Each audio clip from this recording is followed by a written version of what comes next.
Hello friends and welcome back. My name is Deepa Robbins from DeeZinesByD and today I have another post on behalf of Scrappy Tails Crafts. So they released the Tropical Bliss Collection on June 3rd, I think it was, and there's a whole bunch in this collection. There are birds, there's tropical flowers, there are pop-up vases, and there's like a surf shop add-on that you can add on to that pop-up store that was released in the last release, and it's just chock full of a whole bunch of good stuff. So let's go ahead and take a look. Now, the one thing I do want to mention is that they are offering some patterned paper now. So there's two pads that you can get. I have the 6x6 pack, but you can also get a 12x12. And that 12x12 pack would come in handy for bigger designs, especially for the pop-up designs. Now, I also have the A7 vase, which is a pop-up vase. You can see that it has a couple of different insets of dies where you can create different designs on the front or around the vase. And you could actually change that to be a stationary vase so it doesn't fall flat as a card. There's a stencil. This is the Aztec stencil. There's also this beautiful tropical stamp set which has all of these beautiful birds and flowers along with the coordinating die set. This set also comes in handy for the sentiments. Here's the beautiful cover plate die for a nice background. You have the anthurium flower die set here. And I also have the hibiscus flower set here. This is what I'm going to be using for today's cards along with the hibiscus foil plates. Now there is another set of foil plates and I'm so happy that the foil plates are back. So I'm definitely going to be using it for today's cards.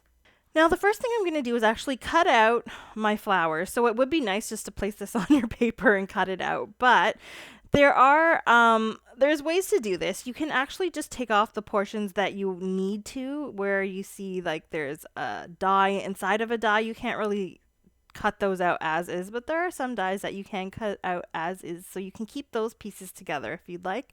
I just basically took apart what I needed to and put it through my die cutting machine on a big piece of white cardstock. So there are basically three images in this set. You've got the leaf portion, and then you've got two hibiscus flowers. And they're basically like two little outlines for one flower. Then there's a center portion, which is a larger piece, and then a third center portion, which is smaller, along with the little stamen. Then on the second flower, you have the full outline, a larger inner piece and a smaller inner piece along with the stamen. And then for the leaves, you have the full leaf piece, and then you've also got the small little pieces which go on the actual bottom tips of the leaves, and then one in the very center to create some dimension. So I'm just basically going to go ahead and assemble all of these flowers. You can see for this flower, it's pretty obvious where that centerpiece goes because it kind of breaks up into two kind of portions at the top and three at the bottom for the two leaves and three leaves at the top and bottom. And then what I tend to do is kind of look at the pictures of what Sabrina has posted online on the site. You can see how these tropical flowers are put together. If you need more help, I'm showing you here how to put them together. It's not too complicated. You have your outline, you have your inner portion and the innermost portion there, and then you can stick your stamen any which way you'd like. It's pretty forgiving the way that it's put together, so you don't have to worry too much about being 100% accurate. Now I'm choosing to put these together ahead of time and making them all out of white because I'm actually going to be coloring these die cut layered pieces. And the reason why I'm doing that is I want my colors to flow together. So when you have the die cuts with different colors on top of each other, there's a harsh change between the colors and I wanted them to kind of mix together a little better. So that's why I'm going to be using Copic markers to kind of color in my images. Now, once I've got them all put together, they look stunning, and you can see I've colored one in ahead of time just to kind of make sure that the colors work and kind of go together, and for the most part they do. What I did was I kind of looked up some hibiscus flowers on my phone, and then I took my Copic markers and kind of matched them as best as I could to the colors that were on the pictures, and then tried my best to kind of color in these flowers in more of not really a true realistic way, but to have it have a bit of an artsy feel. So all I'm doing to do that is I'm using a flicking technique where I'm just flicking out from the center of the flower, and I'm using the different colors and I'm going over the colors from the darkest color in the center to the lightest on the outside, and I'm kind of just trying my best to blend the colors and allow that flicking pattern still to be kind of seen. And that's what kind of gives it that artsy kind of look that also has a little bit of a realistic feel just because it has those realistic colors and the blending of the colors going on. So for this flower that I saw, or this hibiscus flower, there was red on the very inner of the the very inner portion of the flower. So that's why I used like a deeper red on the inside there. And then it tended to turn into like a purpley color and then out towards a nice bright blue on the ends. And I noticed that I really don't have bright blue Copic, so I had to go with more of a powdery type blue, which kind of matched more with the purple. So when you're seeing that deep red in the center and it kind of looks a bit like it doesn't belong, I assure you there are hibiscus flowers that are like this. And there actually are color changing hibiscus flowers. So they have like one tone at one time of the day and a different tone in the light. It all depends on the certain environment that it's in. So I thought that these were really cool flowers to use because the possibilities are kind of endless for the colors that you could use. So as I'm coloring in this flower, you notice that I colored the red in the center and then outwards from there in the purple. And I kind of kept the purple a little bit more on that second biggest center die cut. And then I decided to go with the blue or the BV color and outline that outer portion of the flower and then kind of draw the blue in towards the center of the flower from the outer line. So now I'm going, not coloring from the inside out, but from the outside in, so that the purple from the inside is then going to meet the blue on the outside. So that's just how I maintained that flicking design and allowed the colors to still mix. And another thing to mention is that red is very different from the other colors, so I did go over it in the purple to kind of mix the colors a bit and have it kind of go together just a little bit better than they would if they were just dark the color that they are. Now I'm using the exact same technique for the leaf, but the leaf is much easier. I'm using like a darker green on the outer portion here, and then I'm going to use a lighter green in the center, which is a nice bright green, and it's just going to make that bluey green that I have on the outside just look like a darker green in general. Now, I'm being very conspicuous with the actual colors that I've used in my narration here, but I will list in the bottom of the screen there the colors that I am using to color in all of these beautiful little pieces.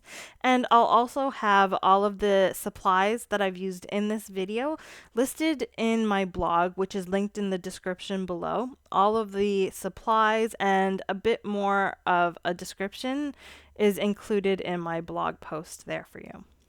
You can see as I colored in this this piece, I actually added some extra little highlights with the darker green there in the center just to create a bit of interest, a bit of depth. You don't really need to add it because your flower will probably cover most of that up anyways. Now for my background for this card, I've actually cut a 5x7. I think it's a little bit smaller. It's actually 4 3/4 by 6 3/4, a white piece of cardstock. This is Hammermill cardstock, which is ideal for doing any type of foiling. It's going to foil absolutely beautifully and you'll get a good result every time. And I'm just using that little frond, that leaf frond, to basically foil the background with a bunch of randomly placed leaf fronds all throughout the background. For this, I'm using some Prism Foil by Spellbinders, which is really nice because it shines a rainbow of colors. So what it's going to do is it's going to kind of just pick up the colors in my flowers, and it's going to go well and go very nicely with the rest of the card. Now you can see that I'm using a technique whereby I just cut out one piece, which is the size of my cardstock panel, and then I basically just, foil the frond one time, and then I'll kind of line up the foil again, foil it another time, and lining it up just helps me know where to place the frond again. You could cut out different little pieces, smaller pieces, and just, foil it in that manner as well. Either way works well. It's whatever works best for you. This is what works best for me. At the end of the day, with my technique, you will get a bit of overfoiling, which I seem to have here. And all you need to do is use a Tombow Mono Eraser, or I have a Couture Creations detailer tool to just basically erase all of those extra little bits. It doesn't really take too much to do that, and you don't really notice it after you've removed it. And if you do notice that there are some pieces that are left behind, little stragglers, all you have to do is cover it up with an embellishment here or there, and no one will ever know the difference. So now I'm actually foiling the sentiment, which comes with the hibiscus foil set, and I'm using some black Spellbinders foil to do this. So you can see I'm foiling right on top of the foiling, which is also a fun way to make your cards. The way that foiling works is you can foil over top of the previous foil and kind of build layers of foil if you wanted to. And you can see that it actually created a cool little design where a bit of the leaf kind of showed through the black, which actually looked really nice. Now, if I had my own craft company, which I wish one day I will, I definitely would be looking into doing some layered foiling sets. So, I'm really waiting and hoping to see someone come out with that sometime soon. But in the meantime, I'll stick to this. Now that I've got everything kind of put together, I've matted my card panel onto a purple 5x7 card base. And now I'm just going to add the little leaf and the hibiscus flowers with some foam squares for a bit of dimension, and so that they kind of sit off the card a little bit and stand out. Once I've got that down nice and good, all I have to do is kind of cut off the excess little pieces of the stems. And I'm just going to add some embellishments. See, I did have a bit of overflowing that I couldn't get off, so I'm going to use some of these Pink Fresh Studio Lavender gems to cover that up. And finally, I'm using some diamond stickles just to add a bit of shine to the very center of those hibiscus flowers, and also to those little portions on the ends of the stamen as well. So that will finish off this card. And then we'll move on to the second card. So the second card is going to use basically the same idea, except that this time I'm actually going to use the hibiscus flowers. So there's a larger and a smaller one to foil the background. And I'm using some of this light pink foil by Spellbinders, and you can see it didn't foil 100%, but I think that look actually looks really good here. It's kind of got like a little bit of an antique-y look, and because it's not so bold of a metallic foiled piece, it's gonna kind of allow the actual flowers in the front to stand out a little bit more. Now for the sentiment, I'm going to use the sentiment that comes with the stamp set. And this one, I'm just going to heat emboss with some Princess Gold Ranger embossing powder. And I will heat emboss that and then cut it out with the coordinating die. I don't actually detach all of my dies to begin with because I like to keep some of them together in case maybe I'm just cutting a whole bunch of white pieces. It just saves me some time. So I'm basically just going to clip out that sentiment die, which is for this sentiment that I've chosen. And luckily I picked the right one. So I'll just go ahead and line that up and cut it out with my Sizzix Sidekick, which is perfect for cutting out sentiments. I just keep it on my desk and I don't have to roll over to my large Sizzix Big Shot Plus. Then I'll go ahead and assemble this card. So I'm assembling it in the exact same manner as I did the first. Now I did want to mention that for these flowers, I actually used a Spectrum Noir magenta blend marker to color it in. I only used the two darkest colors. These markers are great because they have 3 colors in one of the same tone, so you don't have to think too much about picking colors. And those 2 tones work perfectly. And the only reason why I use these instead of Copics is because I didn't have the right color Copics for this flower, and this worked perfectly. So all I really did was the same flicking technique that I did with the first flower, but I just did it in the center to create that pink to white hibiscus that you may have seen before. So I'm kind of figuring out where I want to put my sentiment in relation to these beautiful hibiscus flowers, and once I've got that set, I'm going to attach it to my card base with some foam tape. Now, what I basically put this one together in the exact same way as I did the first. The card base is a 5x7 as well, and the foiled panel is 4 3/4 by 6 3/4.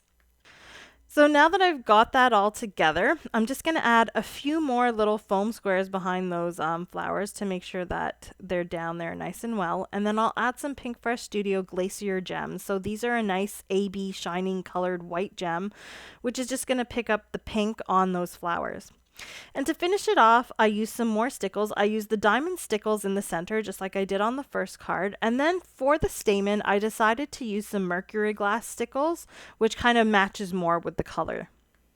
And in this case, I did the stamens more of a peachy color so that it still went together with the hibiscus flowers. And that's also the same color that I found that I saw on my phone for images of this type of hibiscus. So once I was done with this, I had both of these cards done, and that's the final result that you get here. Here's the second card that we put together, and you can see that you get the shine from the foil, but there's a little bit of a break there because it wasn't foiled completely, but I really think that actually works with this card. On the second card, you have the foil done very nicely with that prism foil. And that's pretty much my inspiration for today. So I hope you guys have liked my video. You like the cards that I've created and have been inspired to create something similar yourself. As I mentioned before, all the products have been listed in my blog, which is linked in the description below. Don't hesitate to click the Scrappy Tails site below to go ahead and shop there if you want to go straight there. And again, thanks for watching. Give me a thumbs up if you like my video and subscribe if you'd like to see more. I'll see you guys again next time, and I hope you have a great day. Bye.